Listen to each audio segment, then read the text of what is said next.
5 किंवा 6 तारखेला नव्या सरकारचा शपथविधी होणार असल्याचं सूत्रांकडून न्यूज 18 लोकमतला माहिती मिळाली आहे। वानखेडे स्टेडियमवर हा शपथविधी होईल असं कळतंय। पंतप्रधान नरेंद्र मोदी शपथविधीला उपस्थित राहणार असल्याचं देखील कळतंय। मंगळवारी 5 नोव्हेंबर रोजी वानखेडे स्टेडियमवर भाजपच्या मंत्रिमंडळाचा शपथविधी होईल अशी वरिष्ठ सूत्रांकडून माहिती मिळते। शिवसेना सोबत आली तर त्यांच्याबरोबर अन्यथा भाजपचा एकट्याचा शपथविधी करण्याच्या हालचाली सुरू असल्याचं कळतंय। विवेक कुलकर्णी आपले प्रतिनिधी आपल्या सोबत आहेत। विवेक, याचा अर्थ काय घ्यायचा?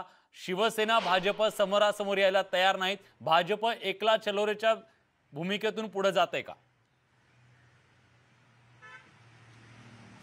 शिवसेना अतिशय त्यांची कठोर भूमिका या सगळ्या प्रकरणात बघायला मिळते आहे।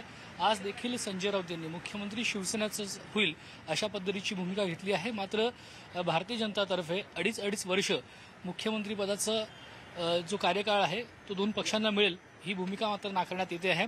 आणि या गोष्टीवरूनच दोन्ही पक्षांमध्ये तणाव निर्माण झालेला आपल्याला स्पष्ट दिसतोय।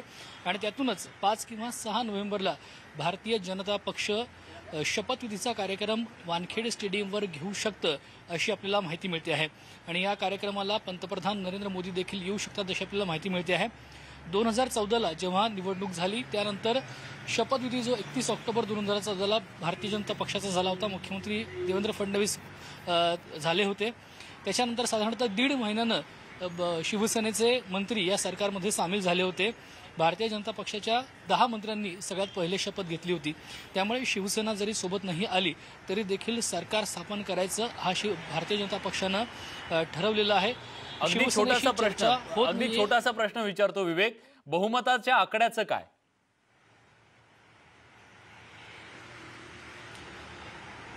विलास, त्या संदर्भातच खरं तर हालचाली सुरू आहेत। आणि आता खरं तर दोन्ही पक्षांचे प्रमुख म्हणजे आता राज्यातले जे प्रमुख आहेत, मुख्यमंत्री देवेंद्र फडणवीस भाजपचे ते आणि उद्धव ठाकरे यांच्यातच काही जर संवाद झाला तर ही कोंडी फुटू शकते, अन्यथा वेगळ्या कुठल्या मार्गाचा वापर होतो का हे पाहावं लागेल। आज काँग्रेसचे वरिष्ठ नेते सुशील कुमार शिंदे यांनी देखील स्पष्ट केलेलं आहे की काँग्रेस कुठल्याही परिस्थितीमध्ये शिवसेनेला पाठिंबा देणार नाहीये। एकीकडे राष्ट्रवादी काँग्रेस आणि शिवसेना हे दोन पक्ष जवळ येणार अशी जरी चर्चा सुरू असली तरी काँग्रेस पक्षाशिवाय सरकार स्थापन करणं हे अशक्य आहे। आणि मुळात शिवसेना हे प्रेशर टॅक्टिक्स वापरून अशा पद्धतीच्या काही गोष्टी सांगू पाहतंय अशी चर्चा आहे। आणि म्हणूनच भारतीय जनता पक्षानं आता स्वतःची खलबतं सुरू केलेली आहेत। पक्षाचे कुठलेही वरिष्ठ नेते आता तरी संजय राऊतांच्या प्रतिक्रियेनंतर आपली प्रतिक्रिया द्यायला तयार नसले तरी भारतीय जनता पक्षानं चंद्रकांत पाटील आणि प्रसाद लाड या दोन नेत्यांवर शपथविधीची तयारी करण्याची जबाबदारी सोपवली अशी आपल्याला माहिती कळते। नक्कीच बघूया नेमकं काय होतंय आणि शपथविधी झाला तर पुढे सरकारचं नेमकं काय होतंय। याच बातमीसोबत बुलेटिनमध्ये आपण एक छोटासा ब्रेक घेतोय। ब्रेकनंतर इतर काही महत्त्वाच्या घडामोडी कुठे जाऊ नका, पहा फक्त न्यूज 18 लोकमत।